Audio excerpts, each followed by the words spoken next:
Tirana. This is a world where magic comes alive, where people live alongside mystical creatures with magical powers. These creatures are known to all as Mystimon. Some fear these creatures, but others imprint them and call upon them to fight by their side. Mystimon are found all over this world, but this world is under siege by forces from beyond and within. Ghosts, demons, horrific eldritch terrors from beyond this world, and an evil cult worshipping unknowable and terrible beings. Now, an enigmatic group of investigators sets out to stop these incursions and defend the world from the terrors of the void, as they work to end the machinations of a madman in Mystimon Saga: Hidden Archives.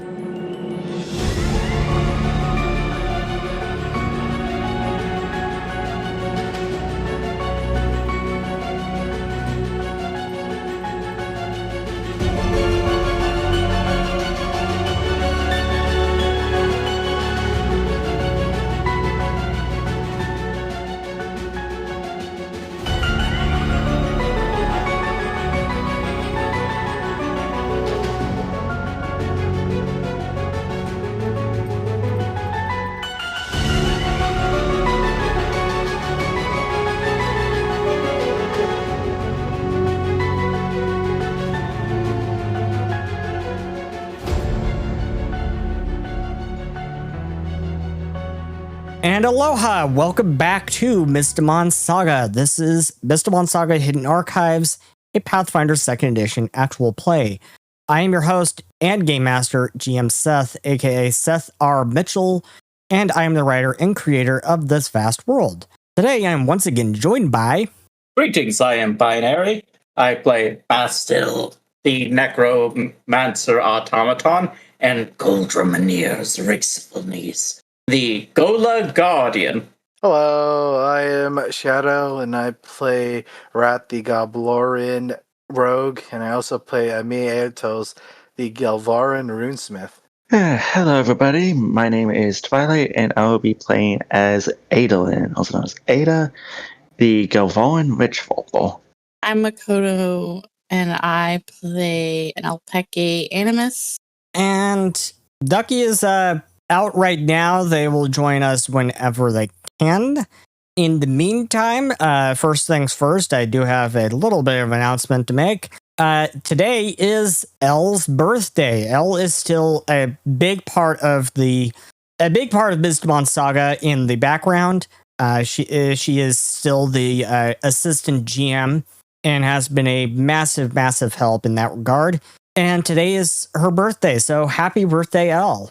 Yeah, happy birthday, Elle. Happy birthday. Hey, happy birthday, May. And with that out of the way, let's get into it. When we last left our investigators, Binary wasn't here last time. When we last left our investigators, you decided to go back and re-look into some things that you felt you kind of just left to the wayside, and you didn't really give it your all. And so you decided to go back and look into those murders once again. And what you discovered turned everything upside down. You discovered that they weren't actually murders at all. They were accidents, freak accidents, made to look like murders. What looked like Bagford being killed by a club, he actually died because a brick fell on his head.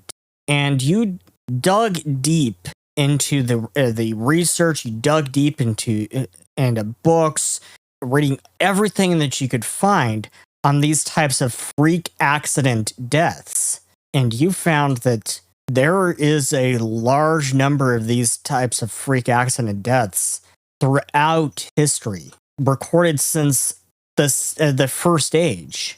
And for generations, people have tried to grasp at anything to find an explanation for all these freak accidents.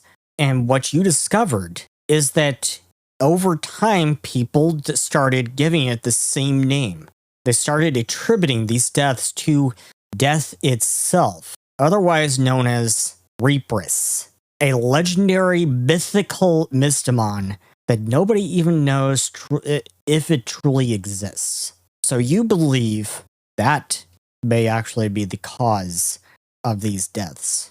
Reapris has returned to take back the deaths that it so rightfully deserved. Because these two people, were supposed to have died during the cataclysm. So that kind of put a wrench in everything. And now here we are, the next day, the next morning. It is about 9:20 a.m. on the 17th of Andorra, 2743.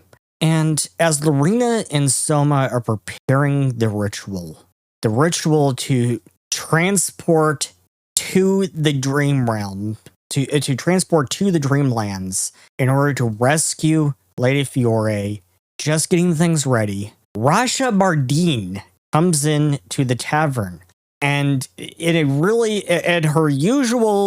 their usual perky attitude, they say hi, and they're followed in by Arinel in her usual grumpy attitude, and they say hi, new friend. Arinel looks at you and rolls her eyes. Hello, she says. I am not your friend. I don't even know who you are, she says to Rasha. I'm Rasha. You're Arinel. Now we're friends, they say with a jovial smile. Sarah is snickering from a corner. Arinel looks at you as she mouths, then says, I've apparently been volunteered into helping with a little stealth mission. Crazy person, how about you explain just what that is and we can get on with things? Rasha laughs. Crazy person, I like that, they say. Then they turn to you. We are going to do a little burglary. It will be immense fun and we'll all have drinks after. Arinel rolls her eyes. Give me drinks now, she says, clearly annoyed. The crazy person here wants to break into some guy's campaign office. I don't know who, don't ask me, I pay no attention to politics. All a waste of time, if you ask me. No one asked you, new friend. Anywho, I wonder if you wanted to come along. We could use a little help. I have a feeling that Mr. Stormmeyer is up to no good. Gut feeling, Rasha says. Can I punch them in the gut and save us all the misery? Arinel says to you. So, anyone want to reply to this?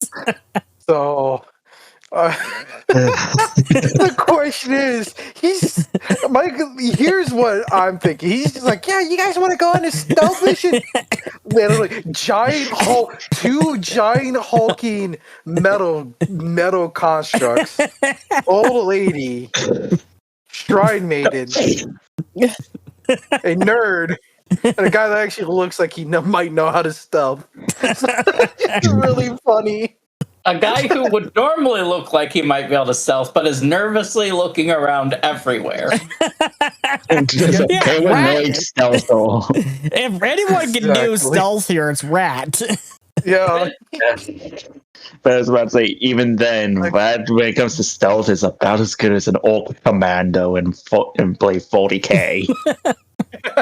Hey, man. My dice don't like me sometimes. But, they don't like anyone sometimes, so...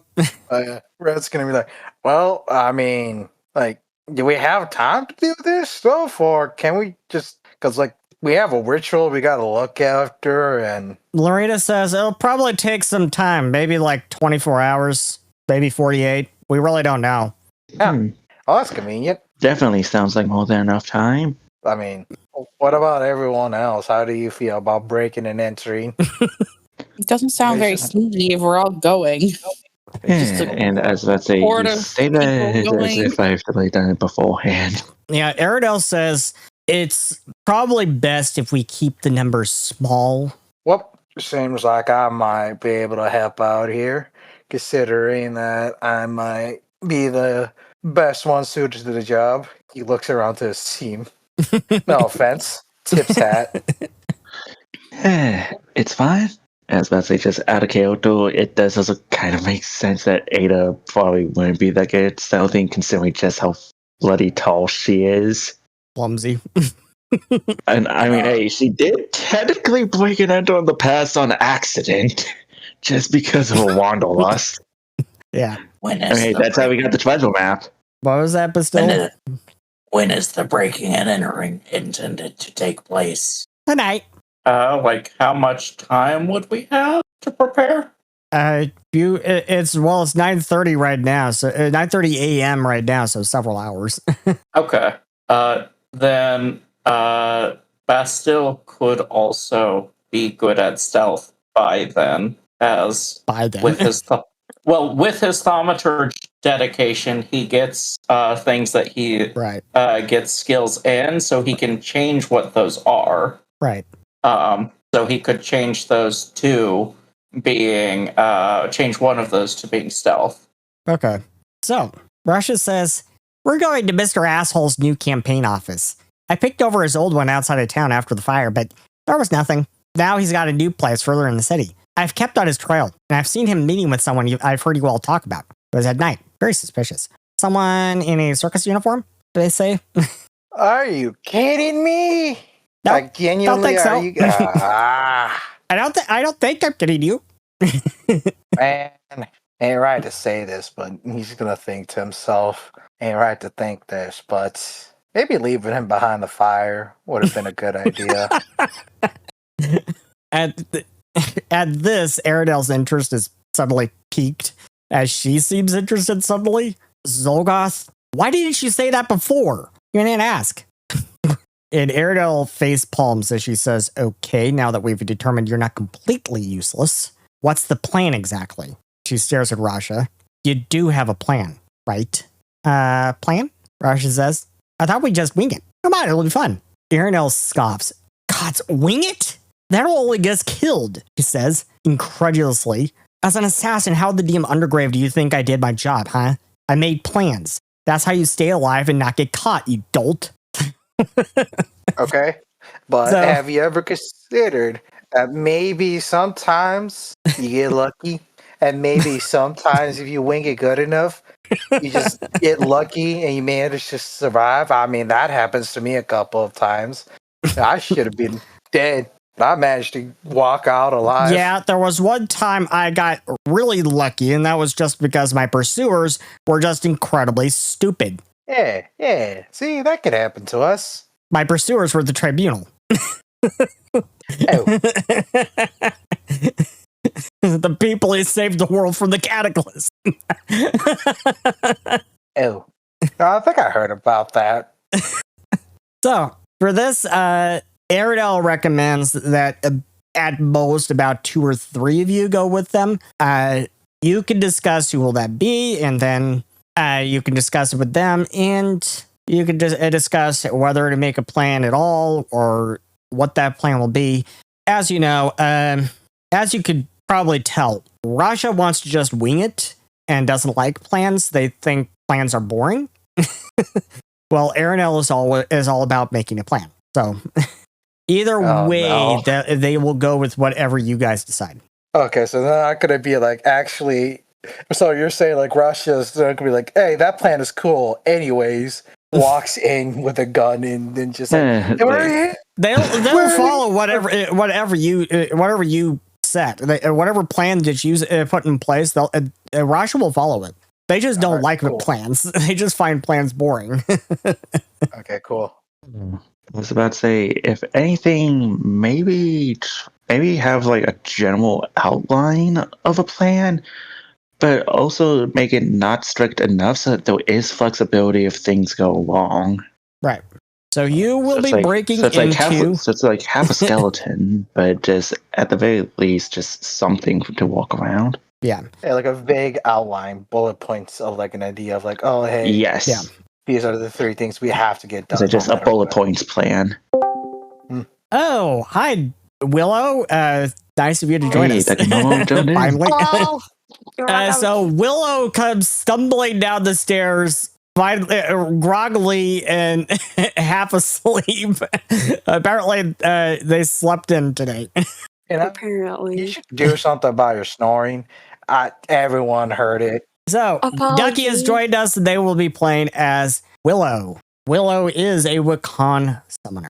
So, you will be breaking into the campaign office, the new campaign office of Vincalmo Stormeyer, otherwise known as Mr. Asshole. And just for those of us who weren't here during that bit, like Makoto, you weren't here during that bit. Vincalmo Stormeyer, there is a reason why they are calling him Mr. Asshole. He is a council candidate running against Lady Sarah Fiore in the council elections, and he has a grudge against Goblerns in particular. He seems to be racist in general, but he seems to have a very particular grudge against Goblerns.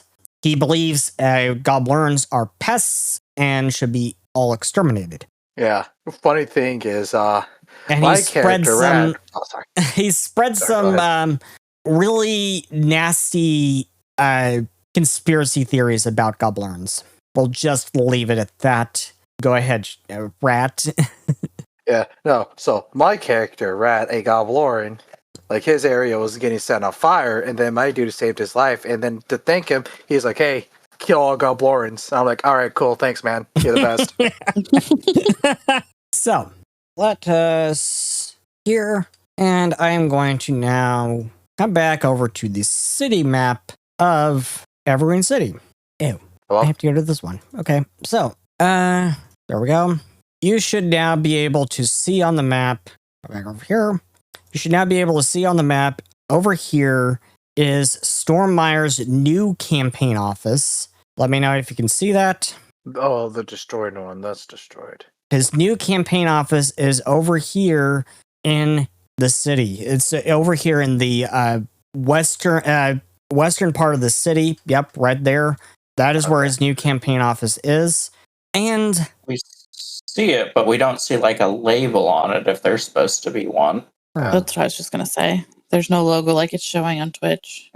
Hence why everyone wasn't sure where they were looking. I thought I'd update map note. There. Can you see it now? Nope. Shoot. I have posted a screenshot just to show in hidden archives. For some reason the icon isn't showing still. Yep. Yeah, I mean, or the words, assuming you have it labeled as well. Is it okay if I draw like a little X for right now? Go ahead. Go ahead. I'm not sure why that's happening. There. No, Is this I was fine? trying to hide it for the time being, but apparently it hid forever. Stupid thing. Hey, X marks the spot, guys. It's this building right here.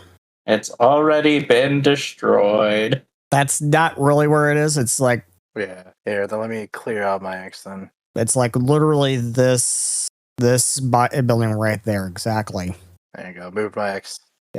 It's that building right there. I'm not sure why it's not showing it.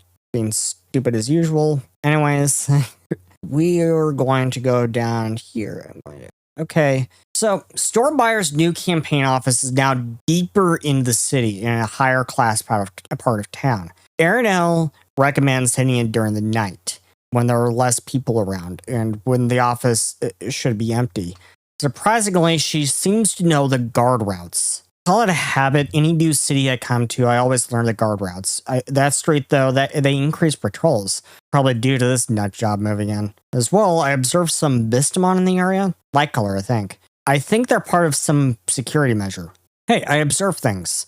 It's something I always did as an assassin. I had to in order to do my job, right? And observing patrols and security, that was a given in that line of work. Over time, it just became a habit, even if I quit that line of work. So, if I were an assassin hired to take this guy out, which I would totally love to take this guy out, just saying, this is what I would do. Hit it during the night, wait for the place to be empty, and leaving the target relatively alone, save for the security. I would go around the side, not the back, and certainly not the front. See, the Magi Guard are idiots. They always expect burglars to go in via the back or front. They never think of the side of the building, leaving that exposed.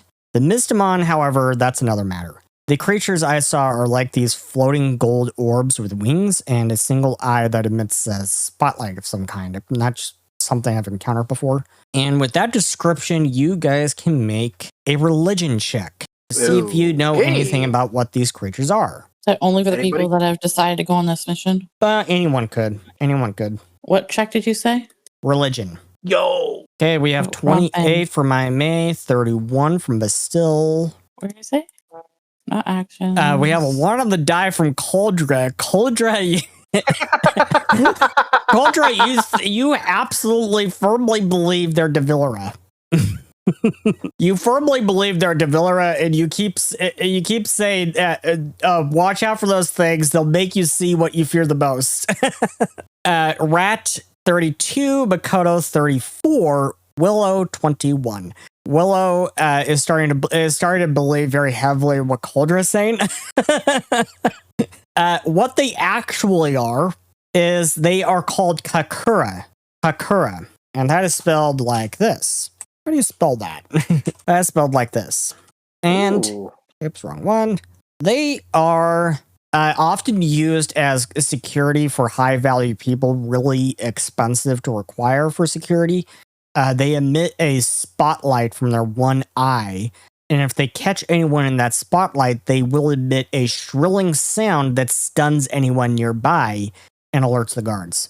So that sound will stun anyone within like a 5-foot radius around it. And do you say that? Do you tell her that's Kakura? Yeah, I explain all that to them. Kakura, huh?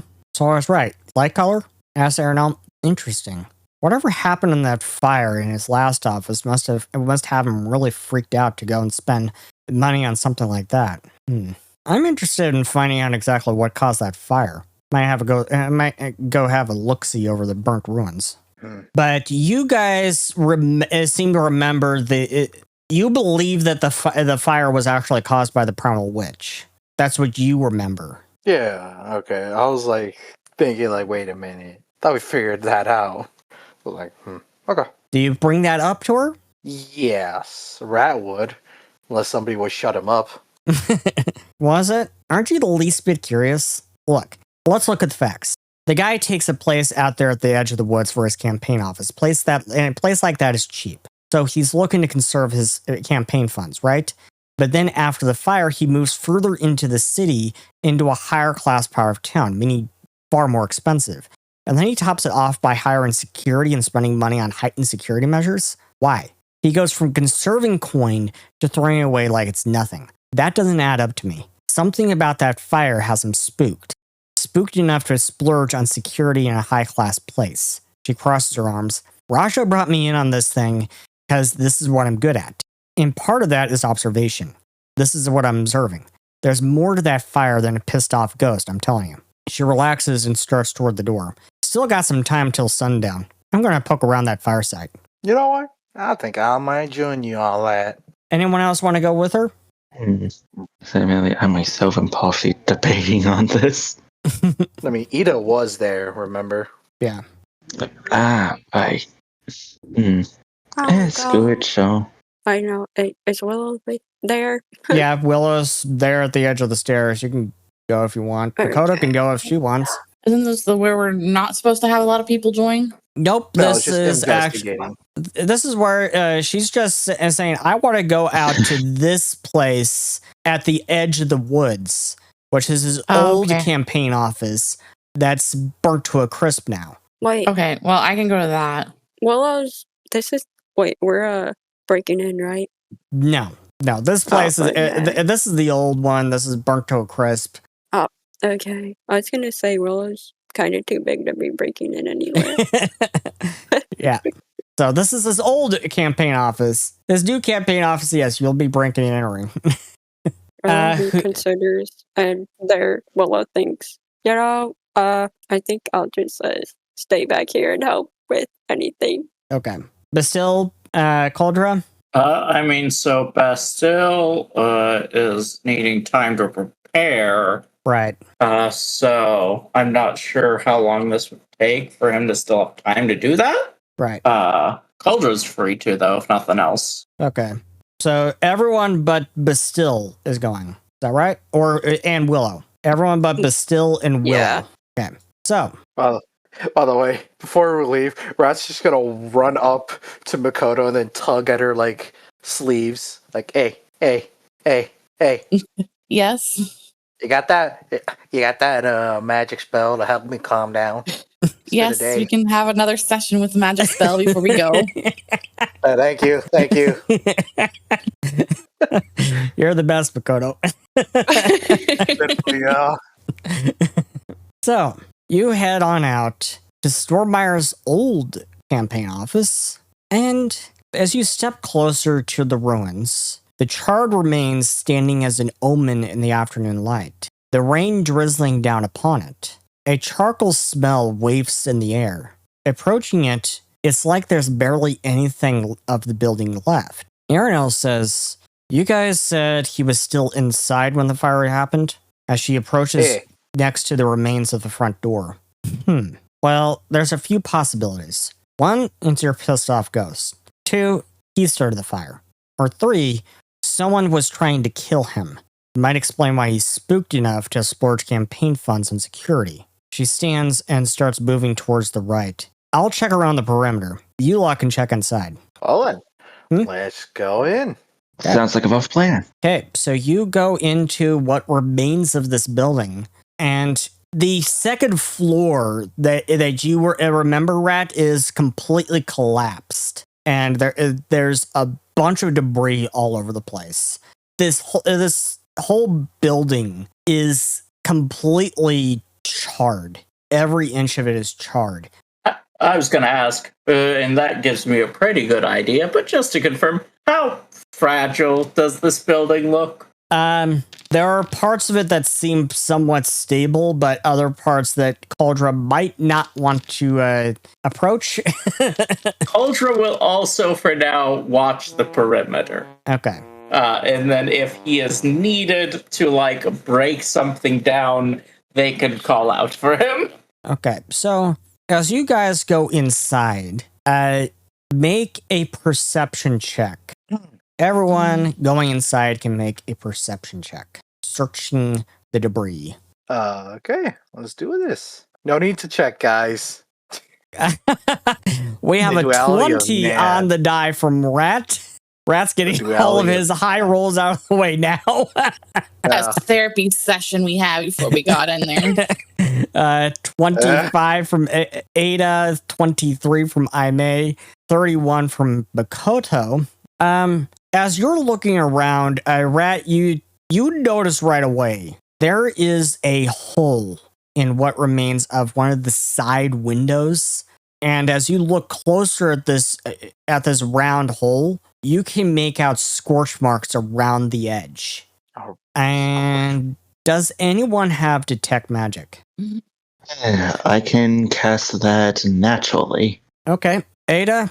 You cast Detect Magic naturally at will. You detect trace amounts of Misty around that window. Okay, then Misty on the window. Definitely a bit of an odd space for it to be. Yeah.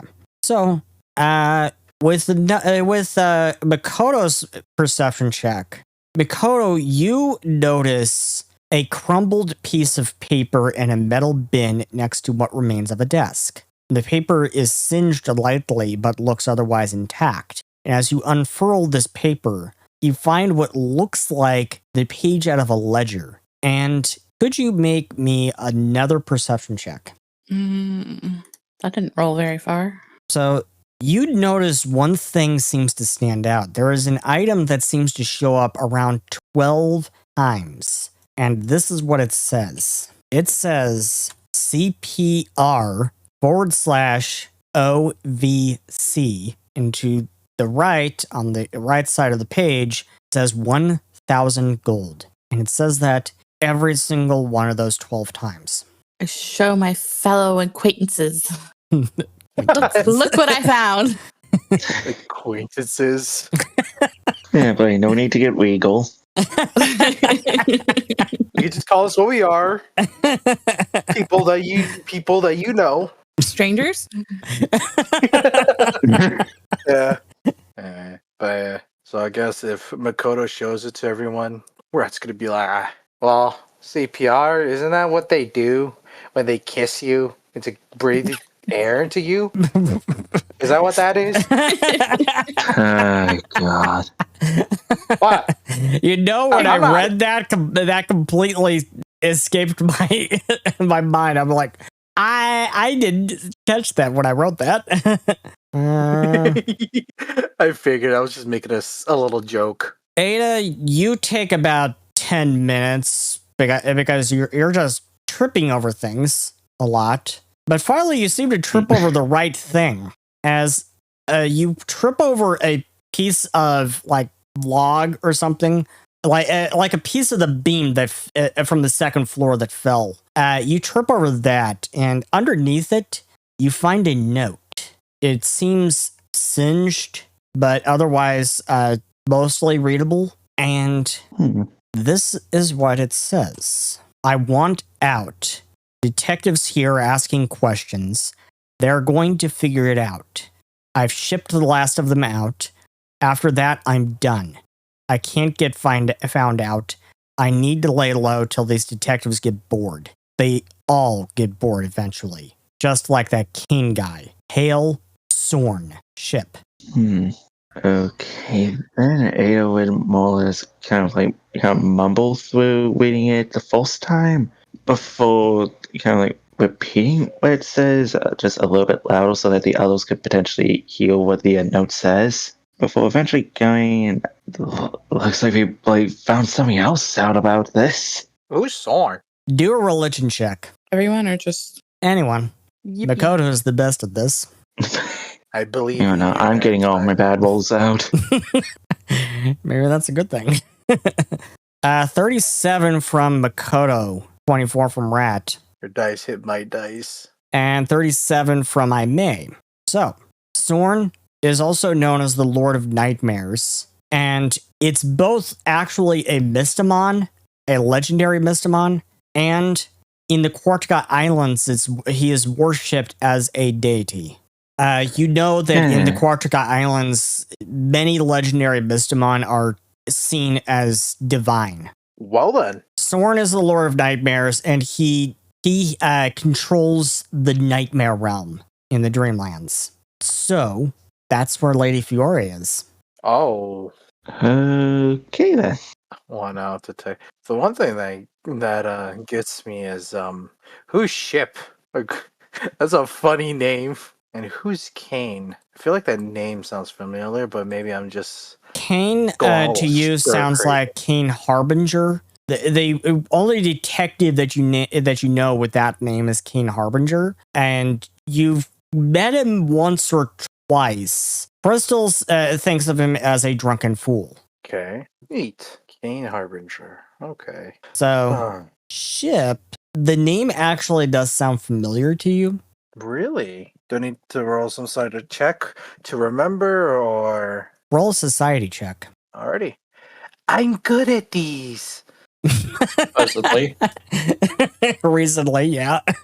I'm not good at these. This is why I said supposedly. And this is why we don't jinx. I tried to undo the jinx with the supposedly, but it wasn't enough. So, Rat, you think for a second because the name sounds really familiar to you. You're going Shapiro, and you are now thinking for a moment, where do I remember that name? And suddenly it dawns on you after about a minute or two. You don't hurt your brain, don't hurt yourself. After about a minute or two, you suddenly remember there is a Shapiro working at the Oaken Vale Cafe. I knew that was familiar because we made fun of his name. Yeah. Yes, you did. I remembered that bit specifically. That's why I remembered the name Ship. I was like, what does that sound for? Oh my, I can't believe that a bit helped me remember. Cinema. I mean, hey, that wouldn't be the first time that a bit got us progress. Remember the treasure map? Yeah. And Makoto, do you show everyone the ledger page? Yeah, I think I said that when you first explained it, that I was going to show everybody. Like, look. Yeah, that's when I made that joke of like, oh, hey, isn't CPR where they kiss to give air? Yeah. But There could be a whole other meaning that could be hiding there. Could be abbreviation for something else. OVC, Oakenvale Cafe. Oh, Stinks, you owe me a soda. I'm just joking. Thank you for that. Dude. And This is CPR, awesome. CPR. Cinder Peak Red. Cinder Peak Red? Monk's Red Cinder Peak, which was the tea at the Oakenvale Cafe that was being replaced with Olympian Poison Oak Nightshade. So we went to the right people, just under the wrong context. Are you It's kidding? all connected. We went to the right people under the wrong context. No wonder why we had no idea. Oh my god. That's sick. Boom. That's really cool. God, it's like, this just all feels like a moment, a big recognition of Chekhov's gun, and I love it. Yeah. Just no detail goes to waste. Yeah. And Brett thinks about it. Oh, sorry. Go ahead. Ariel calls out, "Hey guys!"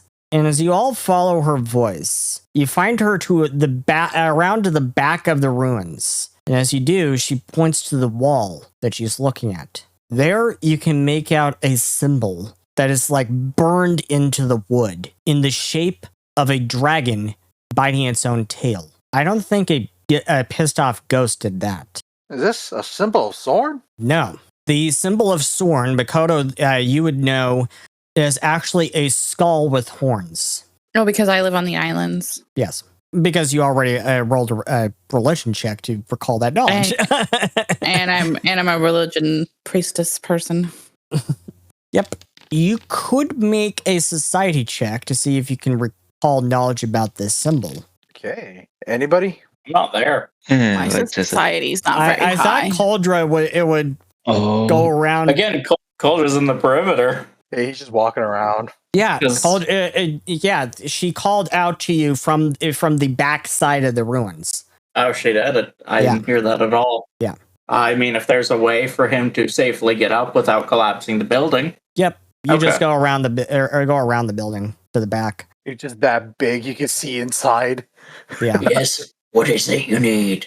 And she shows you this symbol on the wall that is burnt into the wood in the shape of a dragon biting its own tail. And Okay. Rat, with that 20 on the die, with a 43 on his society check, you believe. No, you know. This is like a sudden shock of recognition.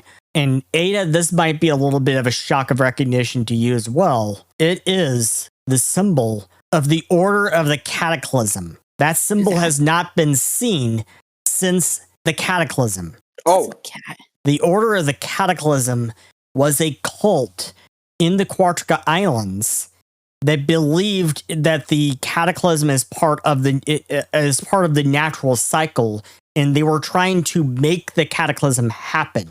They wanted the Cataclysm to happen, and they wanted basically the world to be destroyed because they believed that is part of the natural cycle of Tirana. That destruction then gives birth to renewal. Son of a bitch. So effectively a bunch of followers of Whack and a Walk. Essentially, yeah, Rad will explain all that. And it's just like, wait a minute.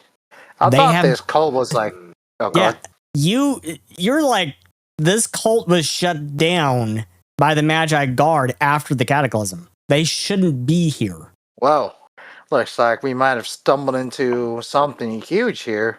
Guess an old enemy is still kicking around. And do you Yes, it's something mention? a lot bigger than us. Yeah. Do you mention to her about all the stuff that you found inside? All right, squad or detectives, what do you think? Should we let her know into this plan or not? Because, like, I would probably say yeah. Yeah. She says, "Show me." As you tell her everything that you found, you show her the window that you had found with that hole in the glass, and she looks at it really closely and runs her finger lightly across the edge of the glass, wiping a bit of the soot off, and she lifts it up to her nose and sniffs. Yeah, I know that's Missy, all right. This was element magic. Element magic. No wonder it was placed similar to some of my own. Yeah, Every method of starting a fire, gas, gunpowder, whatever, it has a particular scent to it. Macford taught me how to identify all of them just by scent. She looks at the glass solemnly. He taught me everything I know. And then she shakes her head. Well, crying about it ain't going to bring him back. Admittedly, I myself prefer campfire when it comes to my own, but to each our own. Yeah. But that's not the point at the moment. Yeah. I've seen the symbol before in the Corsica Islands, Target a few years ago. Well, we can tell that this fire wasn't an accident. This was arson, caused by a Mystia caster. Someone wanted this guy dead. Very dead. And from what I've heard of him, I'm going to guess the list is rather long. This would explain the heightened security. Arson. I do not believe we have a son. Sorry. And I was about to say, not to mention, with whoever was behind it, must have not wanted to leave behind any traces at all, because arson is a pretty effective method of doing that. Yeah. If anything, right up there next to dissolving an acid, but that tends to be a bit messy. Gut feeling tells me if we find out who wanted him dead, we might find out what he's been up to and what it has to do with the missing council candidate. Exactly. Find A to get to B. And do you show her the note at all, Ada? Yes. The crazy person may be right. He's up to something. I'm gonna check out his new digs. Soren, the Lord of Nightmares? Crazy how some people seem to worship Mystimon. Then again, I've seen crazier. Yeah, so have I. But that's a different story. And Before we leave, I have a question. Is the upstairs to where the other building, is that completely collapsed in? The second floor is completely collapsed. So you were actually walking on the debris from the second floor. Oh, okay. I was hoping if. Oh, okay. So is there like a burned desk of his or like a shattered desk? Yeah. Yeah, I'm gonna kick it. There you go inside. You go find what's left of his shattered desk and kick it. And suddenly a secret compartment opens.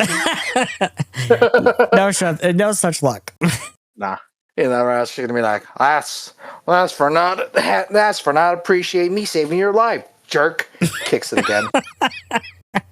And meanwhile, grassy plains and hills spread out all around for as far as the eye can see in the afternoon sun. The trills of birds and the roars of Mystimon echo through the cool, breezy air. There in the middle of the grassy plains, a solitary pink flower blows softly in the breeze, just before being crushed beneath the boot of a massive skeletal creature rising 7 feet tall as it roars. All around it sprawl thousands of skeletons building war machines, the clink-clank of metal ringing in the air. If I have that elf, says a raspy voice as Graven looks out over his army, then I will take what I want by force. Prepare for war. It's time to finish what that fool could ever do. This time I will find it. After thousands of years, I will find that which has eluded me for too long. It wasn't Antarctica, but that is because it was taken by those gambled Templars, stolen from beneath my feet. It will be mine, and this world will know true death. Upon a grassy hill far from this scene stands a woman looking out over the scene below.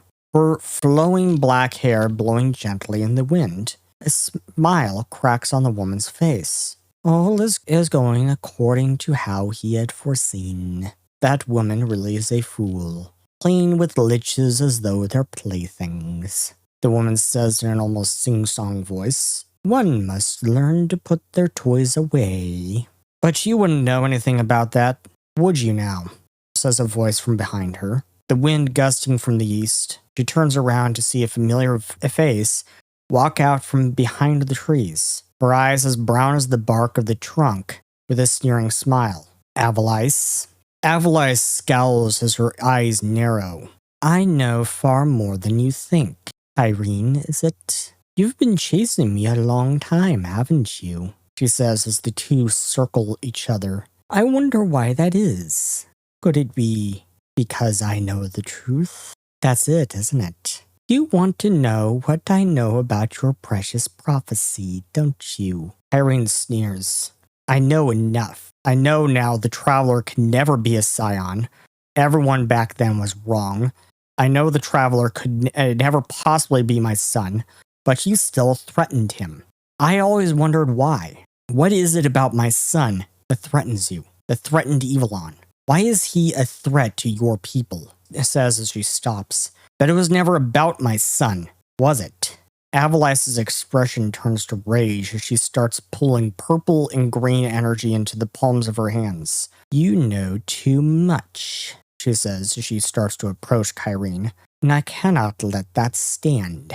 Kyrene concentrates on defense as a shimmering veil of energy forms around her just as Avalice's spell strikes her. Then she looks inward as she takes the energy from Avalice's spell and reflects it back at her. My son and his fiancée will live a happy life, and I will see to that, says Kyrene as she grimaces, as a bolt of pain courses through her mind.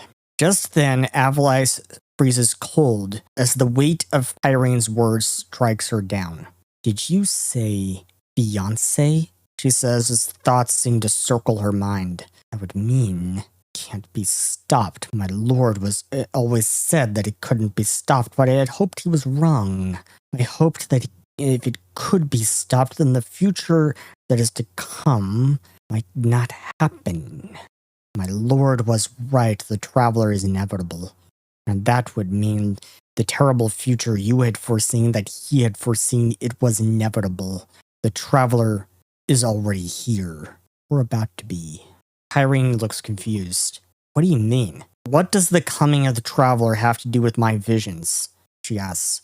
Avalice looks at her. Why cause and effect? Isn't it obvious? If the Traveler never appears, then the future never happens. They don't return. Then she points to Kyrene's leg.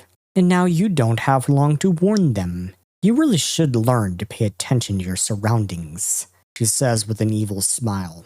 Kyrene looks down to see a needle sticking out of her leg. Kneeling down to remove it, she starts to feel lightheaded, the trees and sky spinning around her. She falls to one knee. Joke's on you, Avalice. I was living on borrowed time as it is, she says as she manages to crack a smile. She looks up at her. I've already made my preparations. Have you? They will stop you, Avalice. Your plans will end. I have seen it. All you did here today was grant a dying woman an hourly reprieve. Now all that's left is to say my final goodbyes. Crystal will take over for me. You may think your plague has no cure, but that is where you're wrong. Everything has a cure, if you look hard enough. Good. Killing you was far too easy. Go, say your goodbyes. I look forward to those you say will stop me to come and try.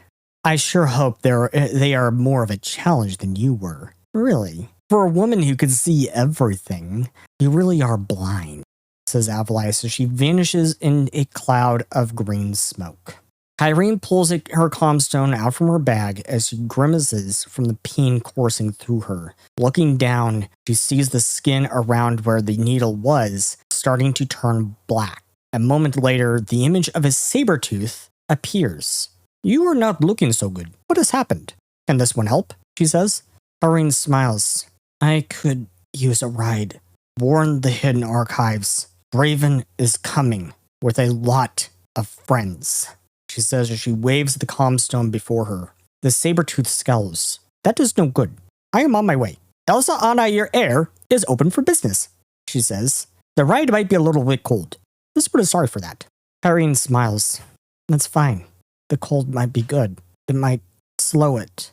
Buy some time, she says as the world turns dark all around her and she falls to the ground. Kyrene?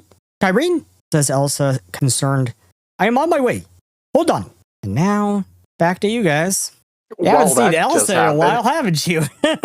Yeah. Yeah. Yippee! Yeah, we get to see an old NPC. Also, oh no, Kyrene dead. God. Not dead yet. Oh, okay. Awesome, man. There's a chance. Yep. There's a chance we could save her. Okay. There's a cool. chance. There is a chance. Alrighty then. So I'm guessing we're on our... Oh, sorry. Go ahead. Yeah. I would guess that you head back to the tavern now that you've investigated all that you can about this place. It is about 10:15 a.m. Would you have a moment? Bastille and Willow, you stayed behind, right? Correct. But still doing his preparations. Right. Yeah. So, Willow, would you have a moment? Sarah Ariane approaches you and it says, "Hey, got a moment?" Yeah. What do you need? Listen, Rasha, they approached me first. Don't tell Aranel I told them to go find her. I know, she'll probably kill me if she knew. But that's not what I wanted to talk to you about. They said something about this Vincalmo character meeting with Zolgoth, right? In the dead of night? Wonder what that's all about.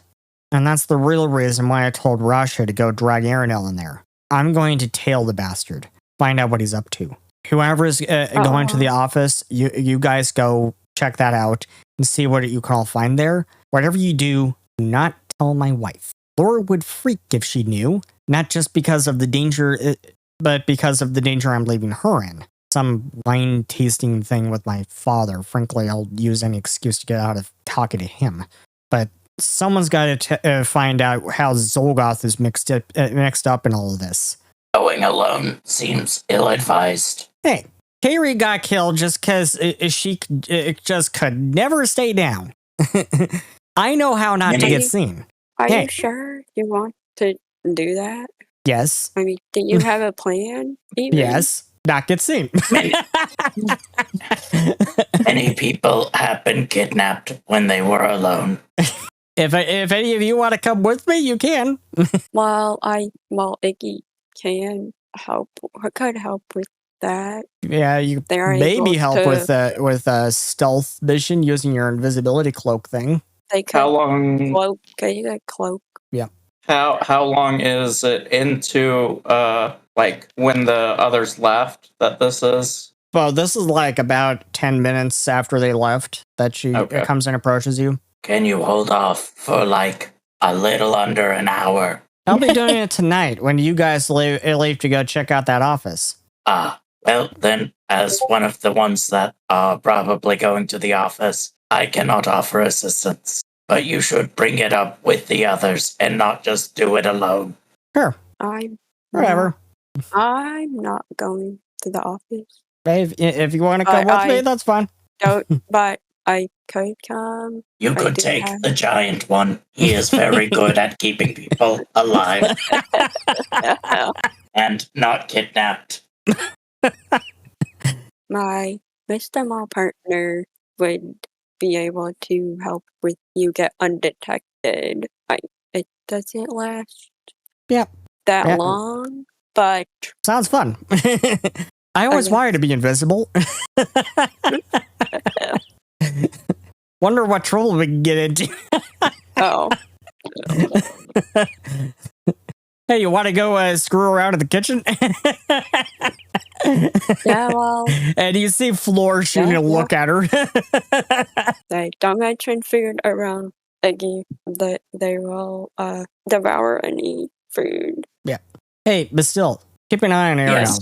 Keep an eye on Aranel, please. She's the only family I've got left. Besides my bigoted father and my mother who can't leave well enough alone. Do not worry. I am preparing many spells for stealth and already have the means of teleporting us out if needed. Despite my size, I am, decent at stealth. Despite my size, I have stayed hidden for like decades. I will be able to make people invisible, or make a wall that makes people invisible, or make a version of myself while I go invisible. Also, I can enter the ethereal plane and be invisible and walk through walls.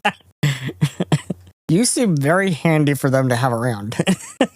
Good to know. This is why I needed time to prepare. Hey, preparations make the world go round, right?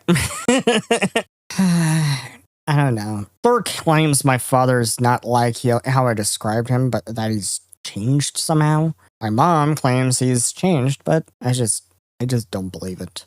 I can't believe he's even capable of change. She says she looks over at Ira. who's at a table talking with Koi and her mother, Luna. I know Luna there treated Ira much the same way, but she's changed. Now look at them. Before, Ira could barely stand to look at her. Now it seems she's found a way to forgive. I don't know. Can Dad change? He's not treating Fleur anything like he treated me, like I thought he would treat her. He's actually being civil, even treating her like family. I don't see how someone like that, who's seen who I am as some kind of disease to be excised and try to bury me off to some man I'd rather put an arrow in. I can't see how he could have possibly changed, somehow seen the error of his ways. Doesn't add up to me. I guess I just need some time. What Luna did, that was just one time, as Ira explained it. But once is enough. But Ira didn't have to go through it her entire life. Dad, he treated me that way for years. First, he brought me to the monks in the Cinder Peaks, thought they could cure me. They couldn't. Then he brought me to healer after healer. She cracks a tear. You don't know what he put me through. My entire life. Ever since he first noticed my problem. So no, even if he has somehow changed, even if my sister's death made him see the error of his ways, I'm going to need a lot more than I'm sorry. So put me to work. I'll trail that bastard and I'll find out what he's up to. We'll meet up back here. And anyone staying behind is anyone staying behind at the tavern when everyone goes out to break into Stormire's campaign office or trail Stormire? I am. I figured I could stay behind and help with the ritual or something. Well, right. I guess going to help her now. Okay. So Sarah approaches you, Mikoto. Hey, keep Fleur safe, will ya? Something I've got to take care of, she says. And then as she's leaving, everyone sees Muriel, her mother, try to approach her, but she stops her. Mom, just no. I got something to do, she says curtly. And then she's gone. She's going off to get ready, whatever, for the next several hours. She will meet up with you, Willow, at the right here at the edge of the city, going right into the city gates, the main city gates. That's where she'll meet you, Willow. And right. Fleur approaches Muriel, who looks to her with sorrowful eyes. What have I done?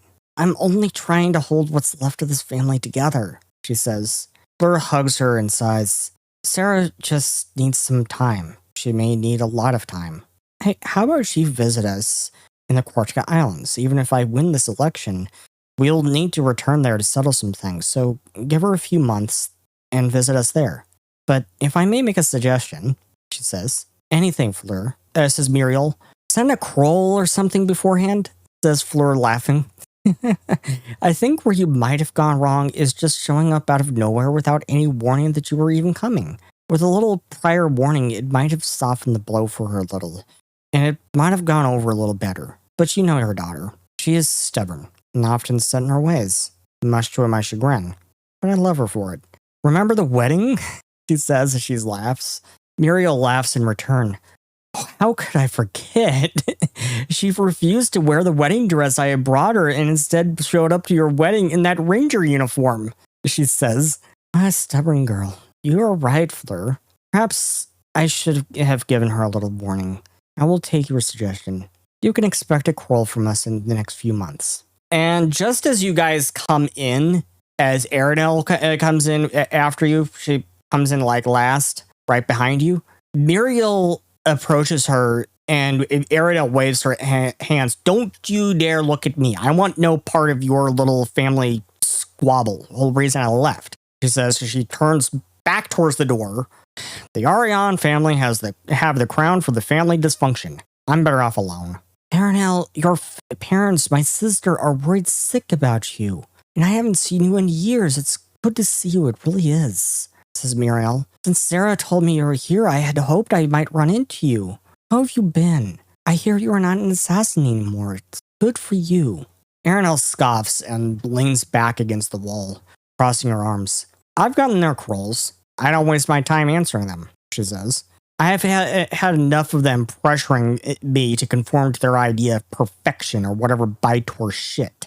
I'm never going to measure up in their eyes or your eyes or that prick upstairs, so leave me alone. Muriel looks surprised. Since when have I put any pressure on you? She says. Fleur gives Aranel a sharp look. Aranel, enough of this. You have an ally in me as well as Sarah now. Don't get worked up. Speak your mind, but be respectful. Aranel sighs. It's not just you, it's the whole dysfunctional family. We're supposed to marry who you approve of. We're supposed to conform to these Baitor customs and traditions. And on top of all of that, you all expect everyone to be great at everything. Well, you want to know a big secret? The big secret Carrie tried to keep for you? She says as she approaches Muriel. I cannot use white Missia at all. Not only do I not have the aptitude for it, I am completely unable to use it even a little. Muriel's taken back in surprise. I'm sorry. You're right. And I have long felt that the men in this family have put far too much pressure on you girls. And perhaps I and my sister have perpetuated that. I'm sorry, Aranel, she says. It's okay that you can't use White Mistia. I love you all the same. Really, I do. And I will speak with your parents. I will sort it out with them. You're right, Aranel. All Wood-Gilvaran families, in fact, I think place far too much emphasis on customs and traditions. We're all stuck in our ways, and in doing so, we're stuck in the past. It's time for a change. Aranel looks at her for a very long time, looking her in the eyes, reading her facial expressions. And then she turns away and starts off towards the stairs. Just before the stairs, she turns back. Perhaps there's hope for us after all. Good to see you too, Muriel. Come on, crazy person. And Fleur and Muriel look on as Aranel goes upstairs. Fleur turns to her. That went way better than I expected. Muriel says, was she that hostile with Sarah when she first saw her?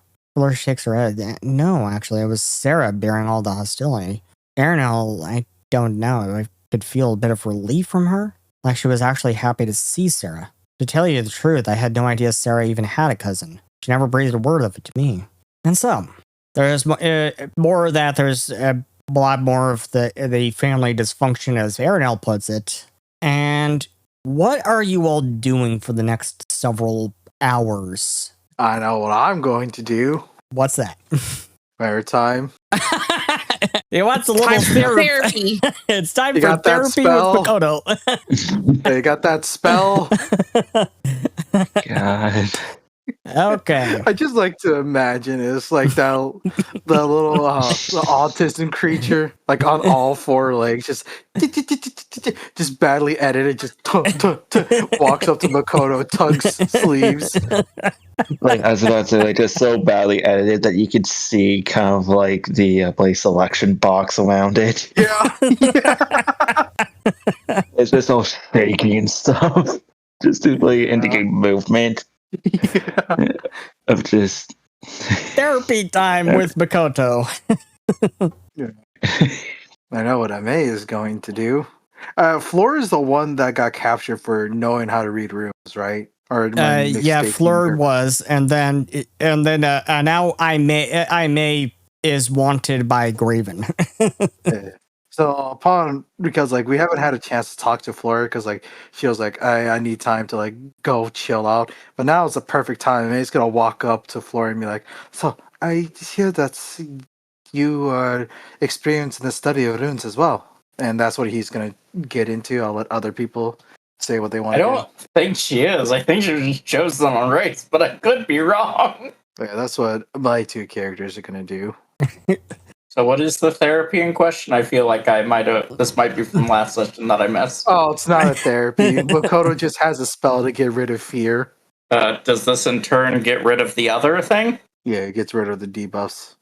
Just for the unnerved, does it get rid of that? Yeah, remember, unnerved gets rid of fear. Unnerved is what replacing feared. Yeah, unnerved is replacing frightened. Yeah, frightened. Here, that's the one. Yeah, both frightened and stupefied are replaced by unnerved. So, Makoto, you probably need to heighten it though. Like cast it at a higher rank than second rank. Yeah, at a higher rank than second rank. Yeah. How do I do that? So we'll just say that you do cast it like 6th rank. I believe is the highest you can cast. I have 7th rank. Yeah, the 7th rank. So out of the heightened options there, it's 4th, 6th, and then 8th. You just cast it at 6th. Okay. So you now add doomed to that list of conditions. And confused, controlled, and slowed, which should be helpful. But the main reason why you want to heighten it for this is because the level that you counteract depends on the level of your spell. So you don't want to cast it at 2nd rank because it might not actually affect Unnerved at that rank. You want to cast it at the highest rank that you can. Okay. So you do that, and Mr. Rat, you lose a level of Unnerved. And please roleplay this little therapy session. So, once again, we're just going to meet up in, I guess, Makoto's room. I guess so.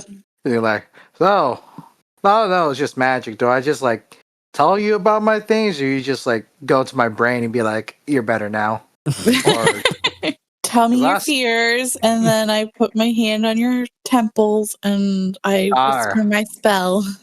All right, guess I have to. Okay. I have to do this. So I guess one of the main things I'm scared about is like, what if this Yellow King guy is all of a sudden just makes me kill one of you guys? That's another huge fear of mine that I have. I got into it last time, but I don't know, the thought of stabbing one of you guys, doesn't make me feel right. Doesn't sit right with me. No, that doesn't sound good at all. Let me touch your temple and try and clear some of this fear away. Yeah. I can never get used to that feeling. Okay, well, until next time. I never knew magic could be this cool. Thank you, Makoto. You're the best. You're welcome. That's what I'm here for, I guess. You know, I feel like you should be officially hired. Maybe you should talk to Crystal about maybe being officially hired. Because, like, at this point, like, I feel like we kind of drag you along. And you're just kind of, like, there. Maybe you should talk to Crystal. Well, maybe I will. After we get through whatever we're doing right now. Okay. Hey, your life. If you just want to continue tagging along without officially being part of, that means we can use you to get away with things. He's gonna walk away. Okay, not sure what things he was talking about, but I'll ask Crystal about it. Maybe she might know what he was hinting at. Crystal says, frankly, Miss Makoto, I never know what the goblin is talking about. So you want to officially sign up for the Hidden Archives, which is actually a division of the Wayfinder Society. The Wayfinder Society is an organization for adventurers, primarily. The Hidden Archives is a separate section of it, I suppose, that looks into mysteries. And what weird mysteries you guys come up with. There's a lot of weird mysteries around. So, where are you from? I'm from, what was the name of my island again? Do I have that written here somewhere? Let's see. No, I forget. I just have Kaili. I need to write that down somewhere. Here's a good place. There is an awesome place for you to put that. You can go to the very last button at the top of your character sheet that says biography. Looks, and it's an icon of a person reading a book. You can go there and you can put it in your backstory or your birthplace. Go ahead and click in your birthplace and say Kaili. How do I spell that? Boop, boop, boop. That's how you spell it. Kaili. Oh, you did it for me. Okay, thank you. No worries. Okay, I tell Crystal Kaili. Yeah, Kaili. So, you're from the Quartico Islands. Yes. And judging from your attire, you look like you're a shrine maiden? Yes, I did fortune telling and shrine maiden work on my island. And I came here to the Olympian, what was it called? Olympus. Olympus trial? You came here to the championship games. Yes, for the championship games and as a representative of my island. Ah, okay. You know, Soma is also a fortune teller. I think you Weird have a lot in coincidence. common with Soma. Yes, it seems like it. So, let me go ask Sarah if she knows where I put the badges. I lose everything, apparently. And unfortunately, now I don't have a bird to blame it all on. Well, maybe I will soon, whenever that egg hatches. And so, what is everyone else doing? Ada, Willow, what are you all doing in the several hours that you're waiting until nighttime?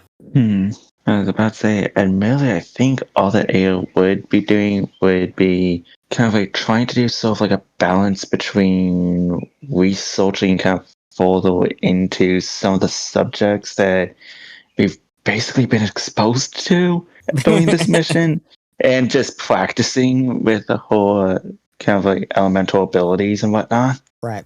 And what is Willow doing? Dare I ask? Willow would be, I think, researching about, I don't know, they're kind of interested in learning more about Reapers. Maybe. Reapers? Yeah. Yeah, Reapers. they thought maybe if they could understand, I guess, them more, then they might understand what their plan might be, I guess. All right. Or why they do things, I guess. Alrighty. You can go ahead and make me an occultism check as you're researching everything you can on Reapers. And I didn't catch it. What are you doing? Oh, he's just talking to Flora to be like, so I hear you like runes, so you understand runes. I think I'm gonna go ahead and hero point that. I believe in you. Story point that play occultism roll because I am not taking that one on something that I'm good with. Yeah, because it's like I am not taking that one on something that I have a plus 23 in. Yeah. Though it would have been very entertaining. It would have been very entertaining. But if anything, we're on serious business. And plus, we already have enough comedy with that. Well, did not do much better. Okay, so yeah. So Bastille is preparing. He's making his preparations, and he's probably done with that. I think that only takes an hour. Okay. So what else is Bastille doing in the time until dusk drops? I mean, unless someone needs him, just standing there. And Coldra. Agents. Coldra will probably also try and get some levels of unnerved removed, because I didn't realize he had gotten so high from that last fight alone. So, Coldra needs some therapy time with Makoto, and Makoto's a little unnerved with this because Coldra is a Gola. Sorry, Maritime. No worries. I made you the unofficial I am therapist. the unofficial therapist of the group. It's okay. For we the just time need being, one more level, and then I have a permanent solve to this problem. No, really. There's a feat called No Cause for Alarm that lets you make a diplomacy check to remove a level of frightened. Oh, That's cool. I think, does Willow have that? Willow has something. I mean, if Willow has it, you can just take 3 actions, get rid of levels of frightened at literally any time. Willow does have that.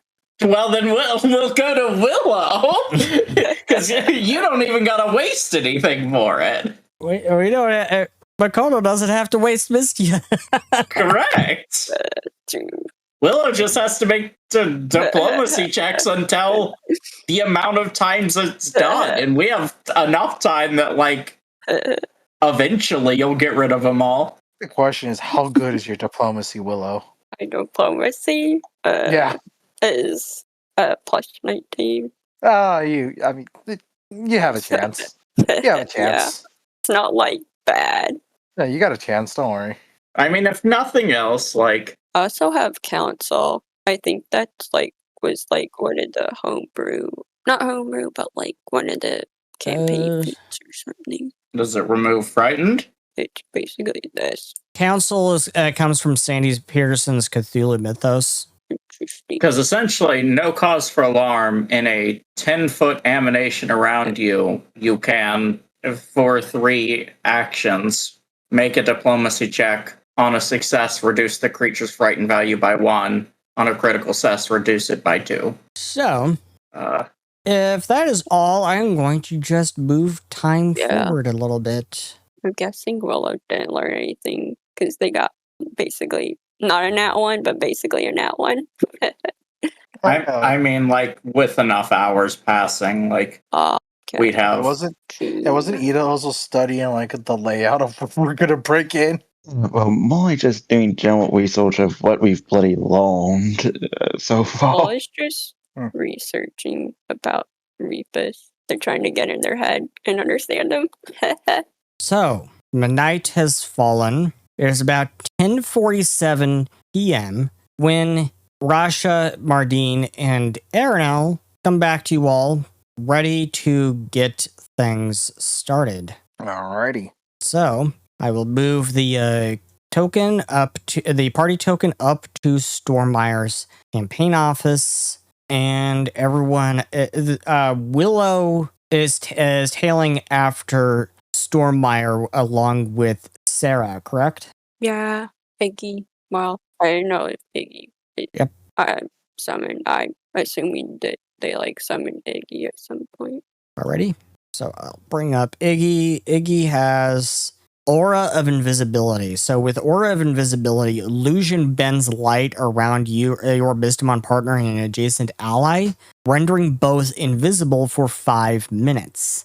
This makes them undetected to all creatures, though creatures can attempt to find them, making it hidden to them instead. If your Mystimon partner or the ally uses a hostile action, this effect ends for them after that hostile action is completed. So, Iggy can use Aura of Invisibility on Sarah, and you have some extra abilities that allow you to be stealthy as well. There's a reason Midnight Whistlers, especially at night, are rarely seen. There's a reason why we're not found. Yep. You know how to hide. Yeah. Willow is heading out with Sarah, and Willow, let's see, I'm going to drag you onto the... Guess not. Okay. So Willow, you meet up with Sarah right here at the edge of the city proper. This is like the outskirts of the city. Oh, gee. Thanks. There's 2 of me. Thanks, Foundry. Thanks a lot. Thanks. Thanks for being extra slow. So, and that suddenly disappears. You meet up with Sarah at the edge of the city proper, and she is right now scouting around. The streets are pretty quiet for the most part. People are inside, going to sleep. It's the middle of the night. It's almost 11 p.m. But Willow, you do notice something curious. It's not Solgoth, and it's not Stormmeyer at all. You notice something really curious. What do I notice? You notice skulking about right over to this direction. You notice a small bipedal bear, blue in color with big round eyes, along with a wooden puppet who are skulking about there. And the wooden puppet is digging around in trash cans, and the small bipedal bear is really grumpy, asking him, "What the heck are you doing?" Okay, we tell if they're like hostile or... You can make a perception check. 36. They don't look hostile to you, but you can make me a society check. Dang. Yeah, you have never seen anything like these creatures. You have no idea what they are. And at that point, Sarah sneaks up behind you and she says, "Hey, what you looking at?" I'm looking at that puppet and bipedal bear. They don't seem hostile, but I don't really know what they are. Oh, you probably wouldn't. Let me see. What are those? Do you think they're hungry? They're digging through the trash. The bear I think is an Orsine, and the puppet I think is a puffet. They're not usually down here. I don't think. They usually are up in Celestion. Well, we'll try to maybe get their attention. And not as you try do to that, frighten them, I guess. as you do that, let us see here. Give me one quick second. I need to fix the grid here. Will this come to bite me in the butt? I don't know. Yeah, that's a bit better. Let's see. Let's see if this thing will actually load this time. Going to Stormeyer's campaign office, you guys. Yippee. As you get up to the street, Arinel stops you, and she says that this is where you probably want to not get seen. The guards usually come down this street, and she's pointing up and down this street here. They usually go up and down this street, and they also go up and around this street here. But the patrols have been really heavy on this street. So this is where you guys probably want to do a little stealth. Is there another street where one could enter from that is less patrolled? Arinel thinks a moment. Even if it is just wall, this is not a problem. You might try Pillanut Street over here. I can create a temporary entry into the building. Well, we never know if he has any other sensors that detect magic or something. So stick that in the back pocket, I think. You know, I kind of forgot detect magic was a cantrip that other people can use. But and then there's also those Kakuras. I don't see them floating around just yet. All right, then. Rat is gonna go do a little sneaky sneak. Okay, Rat, make a stealth check. Oh my god, I'm double checking something because I got something funny. Where is it? He's got something funny. Uh-oh. Oh, right. I totally forgot. Oh, no, never mind. But yeah, here's my stealth. It is going to be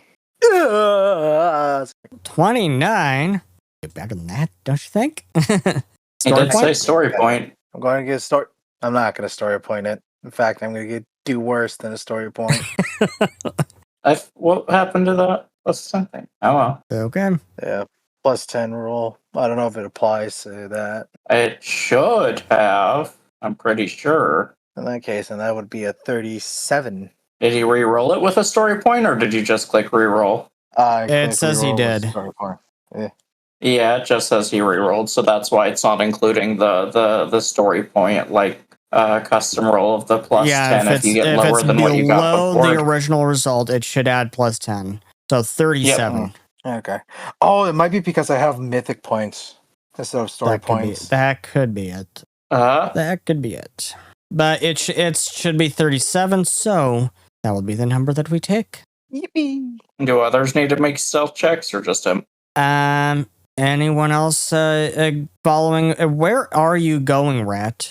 Essentially what the plan is, we're going to so Arinel said hey, be careful, right? Guards are patrolling around here. So yes. Essentially what Rat's going to do, he's going to try to find a small something small, either a trash can, and try to hide behind it and try to wait for a patrol to pass by. And then once that patrol has passed by, he's going to skedaddle through and try to find a side entrance. Okay. Because as she said, the Magi Guard are idiots. Yeah. This has been a production of Mystimon Saga Studios. Mystimon Saga is copyrighted 1995 to 2025 by Sethra Mitchell and is licensed under Creative Commons Attribution Non-Commercial Share Alike. The theme music used in this production is Shattered Glass by CJBeards. It is licensed under Creative Commons Attribution.